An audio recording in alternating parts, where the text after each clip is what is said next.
Hi everyone, this is Nix and let me just show you yung mga ganap namin nung dun pa kami sa bahay ng pinsan ko tumira. Since ito yung pinakamalapit na hospital sa amin, dito na lang kami nagpa-schedule ng 2D echo na ni-request ng doctor niya. Para lang siyang ultrasound sa puso. Bago nga pala kami umalis, pinakain ko muna si Papa ng breakfast na niluto na tiya ko. Pagka uwi naman namin, pinagluto pa kami ng napakaganda kong pinsan ng snacks. By afternoon, pumunta na ako ng Mr. DIY para mamili ng mga kailangan sa bahay. Inuna ko na tong wall clock na pinabili ng physical therapist ni Papa para daw maging aware siya sa kung anong araw at oras na. Ang laking tulong nga kasi ginigising ako ni Papa ng madaling araw kasi mag-uumagahan na daw siya alauna pa lang naman ng umaga. Natagalan pa nga ako sa pagpili kasi kailangan yung malalaking numbers para nakikita talaga ni Papa yung oras. But at the same time, aesthetic pa rin tignan. Medyo malabo pa kasi yung mga mata ni Papa nung mga panahong to. Bumili na rin ako ng map na patagal ko nang gustong bilhin and kumuha na rin ako ng wipes. Bibilhin ko rin sana to kaya lang walang price so eto na lang yung mga nabili ko. Nagpapabili din siya ng bilog na hopya pero wala akong makita kaya ito na lang yung kinuha ko. Since isang kamay pa nga lang yung nagagalaw ni Papa, etong K na may 4 na paa yung pinapabili ng pipi niya. Sinabay ko na rin tong tinapay para sa snacks namin. After kong maiuwi sa bahay yung mga pinamili ko, nagpasama naman ako dito sa Euratex para bumili ng mga una ni Papa. Medyo creepy nga lang dito kasi walang katao-tao and parang maze yung setup nila.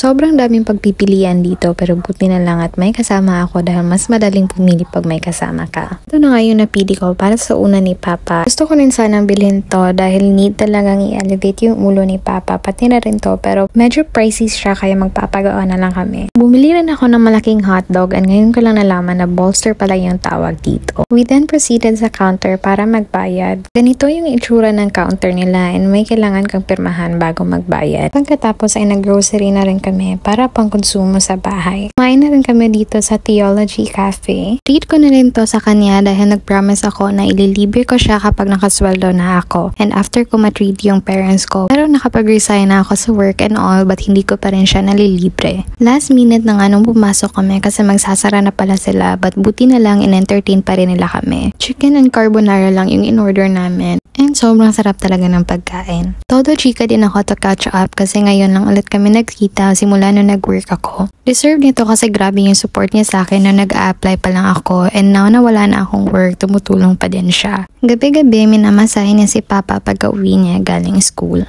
Suhi nga daw siya kaya magaling siya maghilot. Pero as advised by our physical therapist, dapat light massage lang daw yung gagawin. And that's it for today guys. See you tomorrow. Bye!